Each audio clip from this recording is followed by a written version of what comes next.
12시 많은 참여 바랍니다.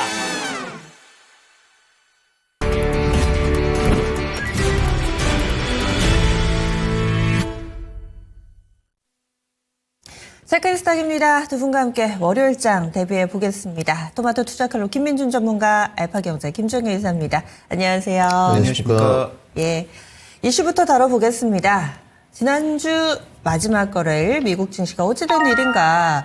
관세가 임박한 가운데서 또 미국 내에서는 스태그플레이션 공포가 한창입니다. 기대를 웃돈 물가에 이어서 소비 심리까지 악화되는 모습 가운데 미국 증시 지난주 마지막 거래 큰 폭의 하락 움직임을 나타내줬었는데요.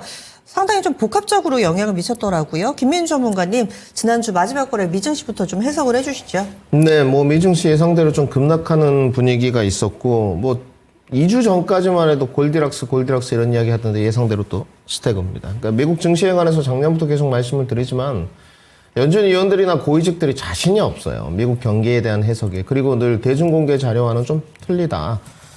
저는 그래서 그 논리의 근거가 합리적으로 이어갈 때 그래서 빨리 금리 인하를 해야 된다는 쪽이었습니다. 저의 주장이지만 근데 지금 금리 인하 녹록지 않죠. 연준 위원들 발언이나 트럼프 대통령의 어떤 관세 정책으로 인해서. 단지 이게 소비자 심리지수 이야기를 좀 해야 될 것 같은데 2022년 이후에 지금 최저치가 나왔다고 해요. 미국의 경기, 물론 GDP도 수정치, 예비치, 수정치, 확정치 이렇게 세 단계로 발표가 되고 있고 경기가 살아있는 생물이니까 변동해야 줄 수 있겠습니다만은 미국 경기가 이렇게 한 달 만에 움직일 정도는 아니거든요. 그러면 그런 발언들을 할 때 뭔가 이면이 있다는 것은 꼭 생각을 해봐야 될 것 같고요. 단지 단기적으로 나온 매크로 변수를 보게 되면 미국 경기는 얼어붙고 있는 건 확실한 것 같습니다. 경기 둔화 시그널로 가고 있고요. 경기 둔화로 간다면 당연히 유동성 공급을 좀 해야겠죠. 근데 그럴 수 없다는 게 미국 시장의 최대 난제라고 저는 좀 평가를 하고 있고, 그 다음에 PC도 나왔지만 PC가 좀 올랐어요, 여러분들. 상승세라고 저는 좀 보고 있는데 단기적으로 이 상승세에 대한 해석은 상승세지만 소비 둔화다. 대중공개 쪽으로는 이런 평들이 좀 많았습니다. 거기에 저는 동감하고 있습니다. 그래서 소비 둔화로 좀 시사됐다는 부분. 그리고 마지막으로 이제 무역 정책의 불확실성이겠죠. 지금의 상황이 2월 말 3월 초와 좀 비슷하게 보이는데 그때와는 다르게 두 가지가 가미되어 있는 형태죠. 첫 번째는 이제 공매도가 제기됐다는 거 오늘 기준으로. 두 번째는 국내 정치 변수가 2월 말에도 있었는데 지금도 제거가 안 됐고 앞으로도 언제 제거될지 모른다는 부분. 그래서 지금은 주식시장에 좀 제한적인 움직임에 대응을 해야 되지 않을까까지 정리를 좀 해드리겠습니다. 네, 그러면 김 이사님은 미증시 어떻게 보셨어요? 네, 일단 지금 미증시보다는 정치적인 불확실성이 가장 크지 않나라고 보여집니다. 우리뿐만 아니라 미국도 마찬가지인 것 같아요.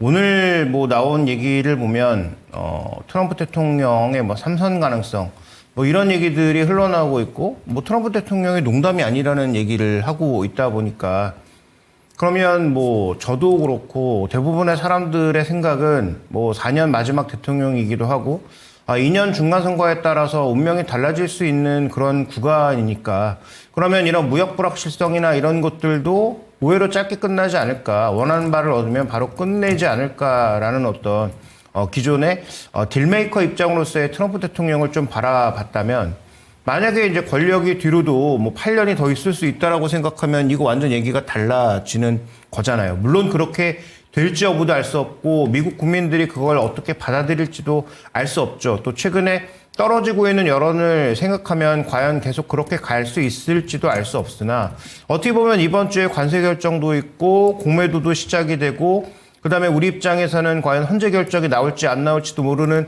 이런 불안한 구간에서 일단 미국 증시가 흔들리고 있다라는 점, 그다음에 지금 여전히 아침에 나스닥 선물도 움직이고 있다라는 점은 저는 올해 일단 국내 증시를 굉장히 좋게 보고 있는 입장에서도 좀 불안감이 높아질 수밖에 없는 그런 상황이 아닌가. 그래서 이번 주는 이 트럼프의 이 관세 정책에 따른 그다음에 정치적 불확실성에 따른 요소가 국내에 모두 작용하고 있기 때문에 이게 리스크 정점이었으면 좋겠는데 만약에 이게 리스크 정점이 아니라 계속 리스크가 지연되고 이연되는 그런 상황으로 가게 될 경우 상대적으로 대외 충격에 좀 취약한 국내 증시에 있어서는 더 부담 요인이 될 수 있기 때문에 이게 좀 뭔가 콱 막힌 것처럼 소화가 되지 않고 뭔가 이 위장에서 콱 막혀 있는 것처럼 답답함을 주고 있는 상황이니까 이건 뭐 제가 보기엔 확인을 하고 대응하는 수 외에는 방법이 없는 게 아닌가 좀 이렇게 보고 있습니다.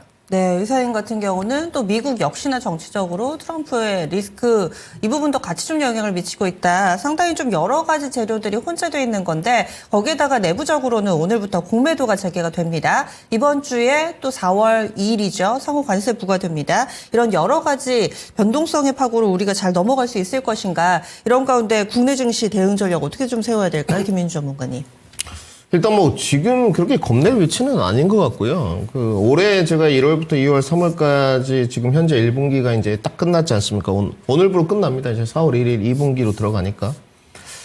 올해 여러분들의 뭐 작년에 물려있던 계좌, 뭐 전략을 좀 말씀드려보면 여기는 뭐 안 좋았겠죠. 당연히 그럴 것이고. 단지 저점 레벨업이 안 되었느냐 이 부분에 관해서 좀 질문지를 드리고 싶은 게 다들 뭐 작년에 물려있는 주식들도 저점 레벨업은 한번 됐을 것 같거든요. 네. 그러니까 증시가 이렇게 저점과 고점이 같이 올라가는 게 중요하지 무한정 떨어지는 게 아니고 그 다음에 제가 주식 전문가 지금 데뷔한 이후에 빅데이터가 결합되면서 올해 1월부터 3월까지가 성적이 가장 좋았습니다. 뭐 늘 이제 저는 경기 사이클 5단계를 주장하는 쪽이고 개화기와 절정기 때 수익률이 상당히 좋은 전문가 쪽에 좀 들어갑니다만은 그러면 2월 달에 시장 고비가 없었느냐. 아까 서두에도 좀 말씀을 드렸지만 비슷했어요. 지금과. 개인 투자자들의 심리를 보게 되면 2월 말과 3월 초에도 절정이었습니다. 뭐 게시판들에 가보면 역시 트럼프의 뭐 재간이 없다. 버틸 재간이 없다. 올해 최악이다. 작년 12월에 제가 또 내용을 봤는데 비상계엄 이후에 올해 국내 증시 볼 게 없다. 계속 하락할 거다. 원달러 환율 1,500원 이야기 등등. 이 사태가 뭐 금방 끝나지 않을 거다. 물론 이 사태가 국내 정치 변수가 다시 한번 좀 불붙는 분위기이긴 한데요. 단지 이 위기를 기회로 이용해야 된다는 부분은 뭐 작년과 비교했을 때 그리고 올해 2월 말과 3월 초를 비교했을 때 별반 다르지 않으면 분명한 사실인 것 같습니다. 이거를 잘 견디고 넘어가는 사람들과 견디지 못하고 뭐 손을 놓고 있다든지 내동매매 손절을 좀 한다든지 이러면 1월, 2월, 3월에 지금 전략을 여쭤보셨으니까 낸 수익들 다 까먹는 거죠, 여러분들. 그러면 여기에 따른 빠른 펀더멘탈 좀 분석을 하고 내가 어떤 시황적 요소로 손절을 좀 할 것인지 기술적 요소로 좀 손절을 할 것인지 강하게 좀 버틸 것인지 아니면 추가 매수를 할 것인지 지금 결정을 지금 하셔야죠. 지금도 늦지 않았고 그러면 저의 그 뭐 주관적인 선택은 뭐냐? 저는 강하게 밀어붙여야 된다고 보는 쪽입니다. 자금이 있다면 추가 매수 해야 되고요. 지난주에 매수를 끝냈다면 이 매크로 변수가 아닌 펀더멘탈적인 내용, 뭐 대외 변수 이런 것에 대한 것들은 좀 확인하고 그 다음에도 뭐 반등이 안 나온다든지 하면 뭐 손절 대응을 하겠지만 지금은 강하게 버텨야 될 때라고 보고 있고 제가 차트에 여러분 그림을 좀 그려놨어요. 금요일도 제가 브리핑을 했듯이 원형을 좀 그려놨고 뭐 지금 이제 금요일날 마지막 방송이었습니다만 점성에도 아주 구체적으로 설명을 했는데 지금 진행도는 가격 조정 이후에 기간 조정의 형태 첫 번째 파동 모습이거든요. 그러면 실제로 지금 나스닥의 위치 모습을 보시게 되면 여기입니다, 지금. 지난번에 현물 기준으로 18,000포인트를 좀 넘어서 올라갔다가 다시 한번 지난번 바닥 17,238포인트로 내려온 거 말고는 별반 차이가 없습니다. 위치적으로는. 그렇지 않습니까? 지난번에 그러면 사실상 내려올 때 외바닥일 때는 3월 11일 경인데 더 무서웠죠. 뭐 아무것도 하방 경직성에 만들어진 기술적 요소가 없었기 때문에 단지 겁내지 말라 이렇게 정리를 해드렸으니까 공매도가 지금 이제 전 종목 재개가 여러분들 5년 만에 됩니다. 일부 종목들은 갖고 전 종목 재개는 5년 만이거든요. 이러한 부분이 조금 공포심이 있겠죠. 사실상. 근데 뭐 안고 가야 될 거고 지금 5년 이내에 이제 신규로 들어오신 분들이 이 공매도 재개 과정이 워낙 겁을 주니까 생소하거든요. 겁내지 마셔라. 저희들 뭐 우리 박성장 의원님도 엄청나게 베테랑이지만 뭐 공매도 하루 이틀 일입니까? 겁낼 거 전혀 없고요. 실제 영향력은 없거나 네. 과밸류 종목에 국한된다. 이렇게 보시면 될 것 같고 이제 그 과밸류 종목에 대한 섹터는 뭐 애널리스트나 전문가나 개인 투자자마다 방식이나 또 생각하는 게 다를 수 있겠죠. 저는 뭐 조선전선 방상, 바이오, 로봇, 2차 전지 제가 생각하는 순서대로 좀 썼습니다. 조선전선 방산, 바이오 로봇 2차전 순서대로 좀 썼고요. 이것들이 공매도 재개되면서 타깃이 될 가능성이 높은 섹터라는 말씀이시죠? 네, 그 안에서 이제 뭐 일단 이렇게 써놨는데 세부적인 내용은 조금 차이가 있습니다. 네, 그리고 뭐 지금 트럼프 관세 정책이 이제 인플레 자극한다는 요소지 않습니까? 이 부분에 관해서 다시 한번 말씀드리지만 신경 쓰지 마십시오. 여러분들이 뭐 신경 쓴다고 해서 트럼프가 관세를 안 때리거나 뭐 신경 쓴다고 해서 또 관세를 때리거나 그렇지 않습니다. 그러니까 내가 에너지를 쓴다고 해서 해결될 부분이 아니에요. 그러니까 저처럼 그냥 딱 배제하시고 그 다음에 저는 아까 이사님 말씀에 너무 동의하는 게 지금 저는 개인적으로 국내 정치 변수가 더 크다고 판단하고 있습니다. 제가 생각했던 기준치보다도 저도 정치인이 아니니까 뭐 주식 전문가로서 이렇게 뉴스들을 많이 볼 거 아닙니까? 제가 생각하는 국내 정치 변수에 대한 어떠한 것이 됐던 결과물이 벌써 3주 정도 더뎌졌거든요. 또 여기에 대해서 언론이나 지금 뉴스 기자들이 전혀 아는 바가 없죠. 보도 활동이 전혀 안 되고 있죠. 팩트에 근거한 것은 아무것도 없고 추정. 나온다 그렇죠. 이런 거죠. 기자들도 지금은 답답하죠. 그냥 내피셜이에요. 순전히 완전히 자료가 차단되어 있는 상태이기 때문에 이 국내 정치에 대한 변수가 결국은 환율이죠. 1,469원. 여기를 부채질하고 있다는 거. 비상계엄 이후에 가장 높은 가격이 1,486원인데 근접하게 올라왔던 사실은 불편하게 만드는 요소입니다. 저는 오늘 뭐 공매도가 재개됐으니 재료 소멸이라고 보고요. 내일부터 관세 정책 4월 1일 날 뭐 때리든 때리지 않든 제거됐다고 보고요. 이제 국내 정치 변수까지 다 제거가 좀 되면 그래도 종목들이 오르지 않는다. 그러면 뭐 비중 축소, 손절을 좀 뭐 고민해 봐야 될 것 같고 만약에 오른다. 그러면 이 세 가지 변수를 잘 견뎠기 때문에 대세적인 상승의 초입부로는 가지 않겠느냐. 이렇게 좀 정리를 해드리겠습니다.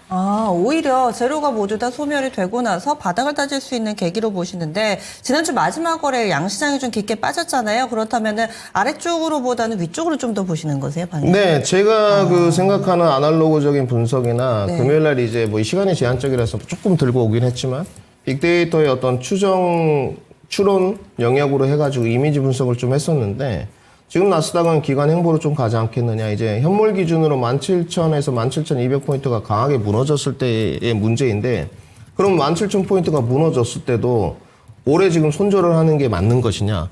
미국 증시가 여러분들 19,000포인트, 2만 포인트에서도 이럴 때 애널리스트랑 전문가는 제가 전문가 대표로서 비판을 받겠습니다. 그들 19,000포인트에서 2만 포인트에서 어떻게 했습니까? 사라. 매수해라. 조선 올해 실적 좋다. 전선 올해 실적 좋다. 그나마 이사님 정도만 위치단에 대한 고민을 좀 해봐라. 이렇게 외쳤던 사람들이잖아요. 근데 이제 17,000포인트가 좀 깨졌다고 그걸 팔아라?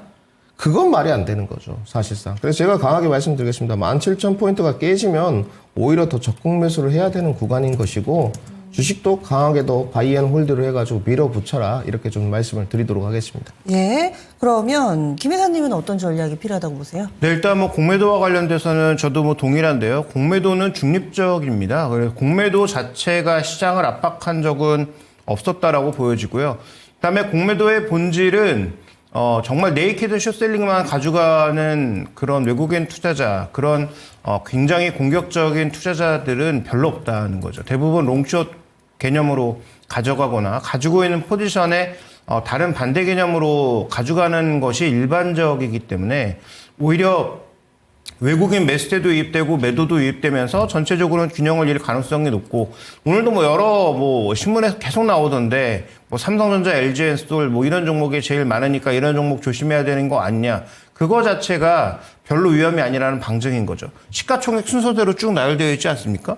그 얘기는 결국 이 시가총액의 여러 가지 뭐 상품 ETF라든지 각종 펀드들을 구성하는 그 상품에 있어서 롱숏의 과정에서 시가총액 상위 종목군들이 필요하기 때문에 가져가는 것이라고 보는 게 적절하겠죠. 그래서 기존에 거래도 안 되는 주식 선물이나 그다음에 선물로 대응하느라고 트래킹 에러도 굉장히 많이 발생했을 텐데 뭐 저는 오히려 그런 차원에서 보면 공매도는 중립적이라고 판단하고 있고 대차잔고가 지금 거래대금 대비해서 시가총액 대비해서 갑자기 너무 급증한, 그러니까 최근 며칠간 급증한 종목군들은 뭐 단기 변동성이 나올 수도 있겠죠. 그걸 받아주는 매수 주체가 최근에 시장의 심리가 좀 약하니까 그럴 수 있을 텐데 그것도 결국 그렇게 수급으로 빠진 것은 제자리를 찾아올 거다. 그래서 공매도와 관련돼서 걱정하시기보다는 지금 나타나고 있는 이런 정치적 변수들이 정말로 이번 주에 정점을 치고 떨어지는지 여부가 제가 보기엔 좀 더 중요하지 않나. 저는 뭐 이렇게 판단하고 있어서 뭐 공매도 관련돼서는 그렇게 큰 우려를 하실 필요는 저는 별로 없다라고 보고 있습니다. 그러면 관세, 상호 관세 전후로 해서 시장의 변동성은 어떨 거로 보세요? 그러니까 이 상호관세는 그때도 말씀드렸지만 이게 4월 1일 날 끝나는 거면 그때가 정말로 매수를 더 많이 할 수 있는 포지션을 늘릴 수 있는 그런 근거일 텐데 제가 뭐 4월 1일 날 끝나지 않을 거라고 이미 말씀을 드렸는데 지금 돌아가는 상황을 보니까 절대 안 끝날 것 같습니다. 그래서 이게 만약에 이어지는데 이어질 때도 이미 노출된 악재이기 때문에 시장에 덜 반응하는 악재가 있을 수 있고 만약에 노출된 악재에도 불구하고 이게 정말로 극으로 간다. 이게 언제 끝날지 모르겠다라는 방향으로 가면 이게 달라지는 거거든요. 그러니까 뭐 3월 초반에도 한번 끝낸다 얘기 있었다가 이제 한 달을 지연시킨 건데 예를 들어서 강도는 더 높아지고 이게 뭐 예를 들어서 6월까지 간다. 이렇게 되면 불확실성은 남는 겁니다. 그래서 지금 현재 구간에서는 저는 약간 원래 우리 시장에 대해서 굉장히 긍정적이었는데 지금은 중립보다 조금 이 정도로 일단 내려놓은 상황이고요. 고유한 현금이 있다면 현금은 조금 들고 있는 게 낫지 않을까라는 생각 정도를 하고 있습니다. 물론 우리 시장이 뭐 아예 망가진다든지 그런 생각은 아직까지 저도 아닌데 미국도 마찬가지고 그럼에도 불구하고 단기 변동성이 나타난다면 그 변동성의 끝자락 정도에서 사는 게 아무래도 좋기 때문에 그래서 현재 구간에서 제가 말씀드리고 싶은 건 이 관세 파고가 4월 1일 날 끝나지 않을 가능성이 굉장히 높아졌다라는 것을 말씀드리고 싶습니다. 예, 알겠습니다. 이렇게 해서 이슈 마무리 짓고요. 다음 리포트 넘어가겠습니다.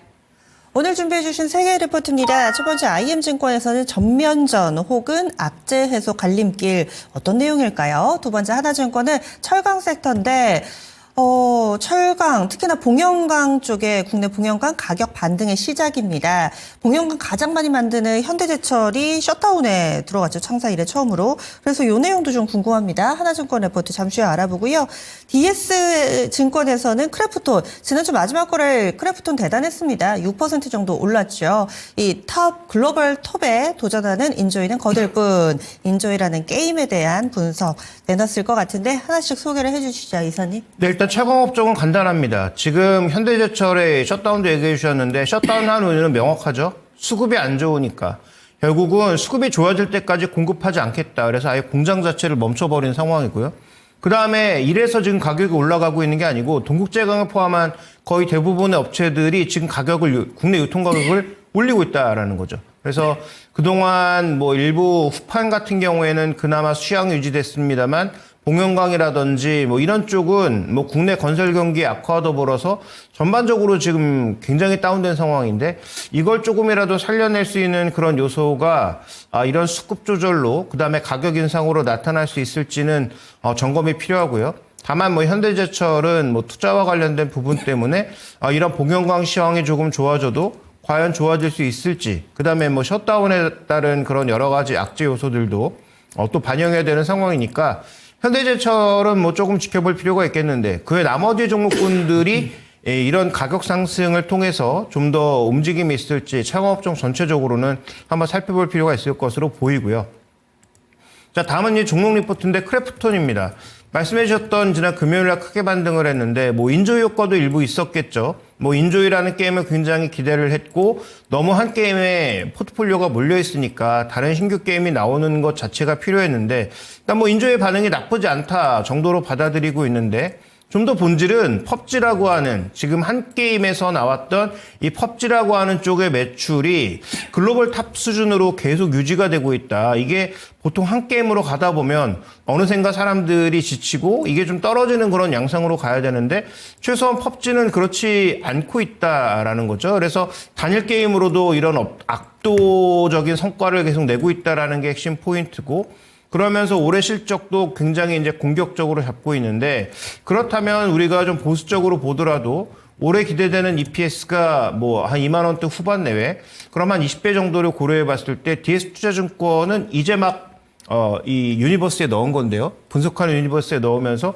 목표 주가를 56만 원을 제시를 했는데 자, 그 목표 가격에 갈지 안 갈지는 뭐 아무도 알 수 없는 것이지만 어쨌든 핵심 포인트는 기존 게임에서 돈은 계속 잘 벌고 있고 올해 돈을 쓰는 건 분명하지만 돈 쓰는 건 제한적이고 인조이라고 하는 게임이 옆에서 또 도와주는 부분이 있다 보니까 이런 여러 가지 요소로 인해서 뭐 저 역시 그렇지만 대부분의 전문가들도 크래프톤 한 종목, 게임주 내에서는 볼 종목은 이거 외엔 별로 없다라고 좀 바라보고 있는 것으로 보입니다.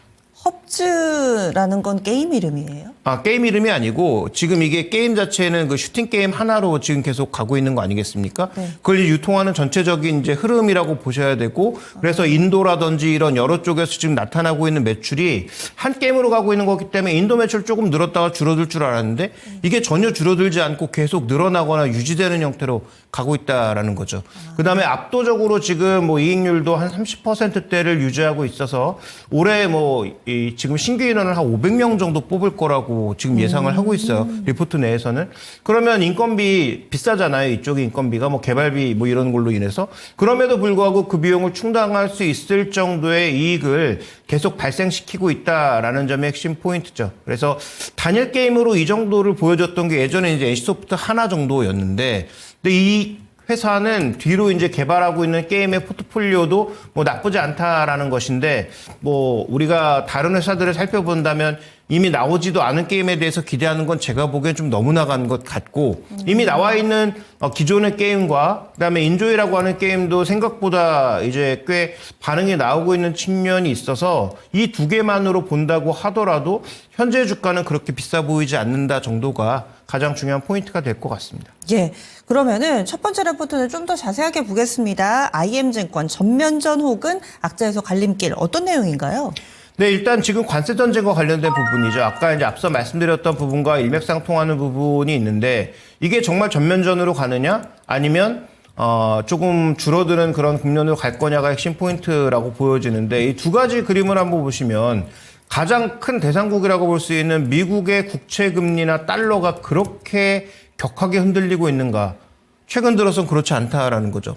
달러는 이미 약세로 가서 그냥 뭐 그 가격대에서 움직이고 있고 미국채 금리도 그렇게 뭐 드라마틱한 변동은 이제 나타나지 않고 있단 말이죠.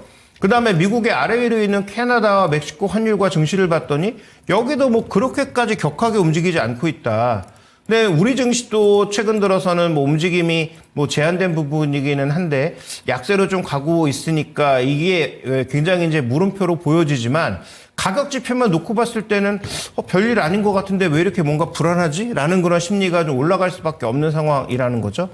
다음 이제 준비된 그림 보시면 전체적으로 이제 북미 대상국들은 이런 흐름을 나타내고 있으나 우리가 또 지금 성장률을 봤을 때 애틀란타의 GDP 나우 같은 경우에 마이너스로 이미 떨어지고 있고 그 다음에 지금 PCE 지표는 코어 중심으로 올라가기 시작하면서 이거 정말로 우리가 가장 가기 싫은 스태그플레이션으로 가는 것 아니냐라는 그런 우려를 할 수 있는 구간이니까 가장 민감하게 움직여야 될 가격 지표는 별 움직임이 없는데 실물 지표를 놓고 봤을 때 후행적으로 따라오는 실물 지표들은 뭔가 좀 불안감이 나타나고 있는 그런 상황이라는 거죠. 그러면 이 두 가지가 계속 충돌하고 있는 구간이다. 이 불안감과 여러 가지가 좀 충돌하고 있는 구간이라고 볼 수가 있겠고 마지막으로 이제 준비된 그림 보여주시면 결국 그 우리 시장 어떻게 될 거냐가 가장 큰 문제인데 여러 이제 그 분석 기관에서 지금 제시하고 있는 한국의 GDP 성장률을 보면 1.5도 이렇게 낮을 수 있나 싶은데 이거보다 더 낮추면서 지금 1% 아래로 보고 있는데도 생기고 있단 말이죠. 1% 아래라고 하면 물가를 고려해 봤을 때 마이너스 성장이잖아요. 그러니까 결국은 이게 핵심이라는 거죠.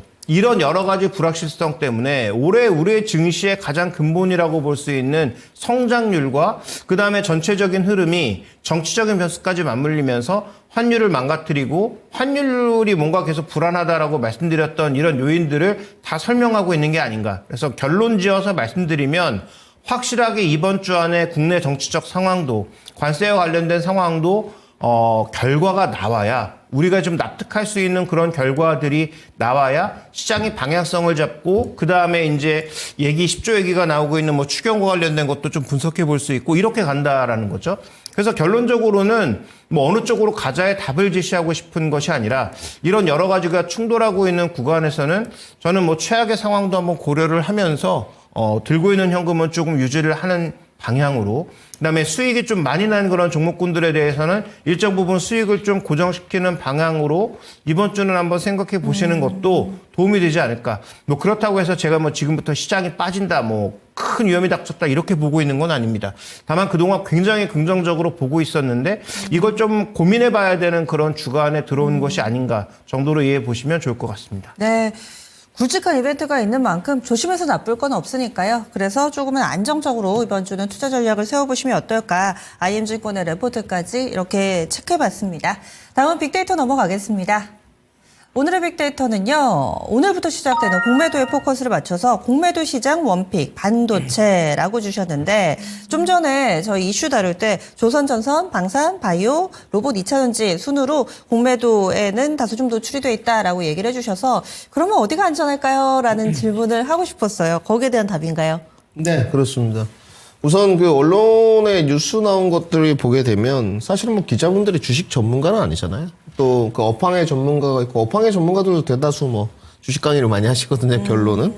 그런데 뭐 주식이 이제 뭐 대한민국 인구 중에 3명 중에 한 분이 할 정도로 굉장히 이제 뭐 보편화됐죠. 네, 접근성이 좋아진 건 맞습니다만은 저는 이렇게 보고 있습니다. 그 가치주와 성장주의 형태군에 이 공매도가 재개되면 가치주가 좀 더 좋을 것이다.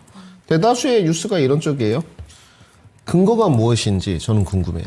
그러니까 기자분들 글을 쓸 때 추측이면 추측이다. 근거가 있다면 팩트 기반한 근거다. 나는 이렇게 뭐 추측이 나쁘다는 게 아니고 써야 되는데 뭐 사실 전달을 하려고 애를 쓰는 것 같아요. 누가 이렇게 이야기했다. 그거는 그냥 글을 갖다 컨트롤 C, 컨트롤 V 하는 정도의 수준이고 왜 가치주가 조금 더 공매도의 상황에서 우월한지 좋을 것인지에 대해서 글을 써야 기자죠.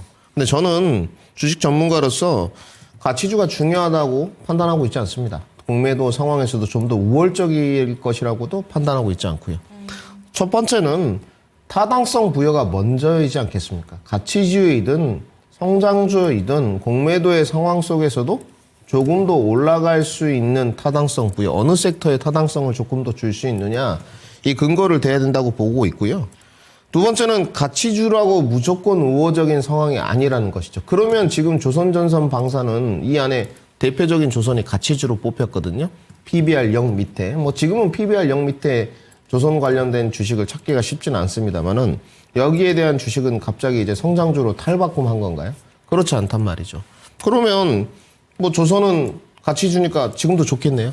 그럼 공매도 타겟팅이 안 돼야 되는데 왜 공매도 시작되면 조선은 위험하다 이런 이야기가 나오는 거죠. 그러니까 이러한 것들은 지금 언론의 호도라고 저는 좀 보고 있고 무조건적으로 그 가치주라고 우호적인 것도 아니고 또 성장주라고 해서 또 우호적인 것도 아닙니다. 시장 주도력 부분과 섹터 전반에 대한 평가가 좀 필요하다고 보여지고 그러면 섹터의 주도력은 지금까지는 뭐 조선방산 정선에 있었죠. 방사는 뭐 가치주라고 보아주기는 좀 어렵고 성장주의 형태라고 좀 봐야 될 것 같은데 군비 경쟁으로 인해서 결국은 가치주든 성장주든 저가 매수가 좀 유입될 수 있는 쪽이 어디인 것이냐 이렇게 저는 논리에 접근을 좀 해야 된다고 보여지고 저가 매수와 플러스 지금의 섹터가 과연 부담스럽느냐 부담스럽지 않느냐 그것이 성장주이든 가치주이든 이러한 접근 방식이 조금 더 맞다고 보여지고 그러면 주가가 펀더멘탈 대비 과도한 상승인 쪽을 좀 피하는 게 맞지 않겠느냐. 그러면 여기서 이제 근거치를 이렇게 만들어 놓고 각자의 생각이 다를 수 있겠죠. 이 부분은 이제 리스펙하고 나는 펀더멘탈을 좀 봤을 때 조선이나 방산이 조금 높다고 판단이 된다. 또 그렇지 않다. 각각의 의견이 있는데 존중을 해야 되는 것 같고요. 또 반도체를 봤는데 나는 펀더멘탈 대비 지금 너무 주가가 높은 것 같다. 그러면 뭐 안 사는 거다. 뭐 이렇게 갈 수 있는 것 같고요. 그럼 제가 봤을 때 그러면 오늘 간단하게 SK하이닉스부터 출발을 할 건데요.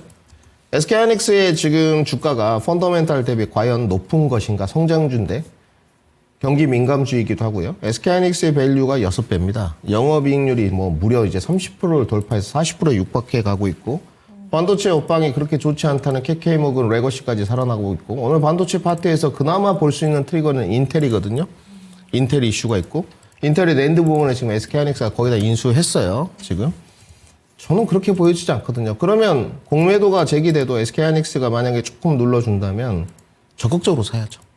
저는 그런 판단이고 삼성전자도 마찬가지예요. 삼성전자의 밸류에 대해서 조금씩 다들 의견이 분분하지만 공매도로 인해서 조금 눌러주면 사야 된다고 보여지는 쪽이고, 예시로 뭐 조선 쪽으로 좀 넘어가서 한국조선해양인데, 여기도 만약에 이제 공매도의 타겟팅이 돼서 PBR 기준으로 해서 너무 높다는 판단이 들어서 좀 눌러줬을 때 사야 되느냐 피해야 되느냐. 저는 뭐 한국조선해양 같은 경우는 좀 적극적으로 달려들어야 되지 않느냐. 20만 원이 좀 깨지고 아래로 내려갔을 때. 그래서 각각에 따른 평가를 다르게 해야 된다고 봐야 될 것 같고요. 그러면 우리 시청자 여러분들의 머릿속에 어느 정도 답은 나와 있는 것 같아요. 로봇이라든지 몇몇 뭐 방산이라든지 이러한 뭐 특정 종목들 이슈가 있거나 이런 종목들은 좀 피해 가시는 게 맞는 것 같고, 그러면 2차 전지는 공매도의 타겟팅이 안 된다는 것이냐? 된다고 보여집니다. 실적이 없고 아직도 뭐 밸류가 뭐 300배 뭐 이렇지 않습니까? 그런데도 이미 많이 두들겨 맞았어요. 과연 그 공매도를 칠 때 공매도에 따른 하락의 수익률과 여기서 저가 매수를 했을 때 기대 수익률 부분을 비교해 보지 않겠습니까? 지금은 또 공매도가 보니까 3개월만에 어느 정도 이렇게 환원해야 되는 부분이 또 있더라고요. 12개월 기준으로. 그렇기 때문에 저는 2차 전지를 뭐 공매도 타겟팅이 되겠지만 가장 마지막에 배치했고, 2차 전지 같은 경우는 저는 그렇게 판단하고 있습니다. 공매도에 따라서 하락이 나온다면 그 기회는 좀 이용한다면 단기 반등세에 역시 수익률은 좀 누리지 않을까 이렇게 생각이 들어서 가치주와 성장주 비교론을 한번 해봤고, 공매도 시장에서 만약에 떨어진다면 전문가님 어디가 과연 그래도 원픽이겠습니까? 역시나 대형주 쪽에서 하이닉스와 삼성전자가 가장 원픽이지 않을까 이렇게 좀 정리를 해드리겠습니다. 네. 그래서 우리가 공매도 오늘부터 재개되는 가운데 종목을 볼 때 뭐 대차장구 줄 세우기 이런 단순한 것이 아니라 펀더멘털 대비 많이 올랐냐 아니냐 이 기준을 놓고 보신다면은 조금 더 도움이 될 것 같고요. 그래서 김민준 전문가의 선택, 반도체가 안전지대가 될 거다. 특히나 SK 하이닉스, 삼성전자 위주로 또 조정 시 관심 가져보심이 어떨까 이렇게 해서 의견 드렸습니다. 지금까지 빅데이터 이렇게 체크인 이슈까지 여러 가지로 다뤄봤습니다. 체크인 스택이었습니다.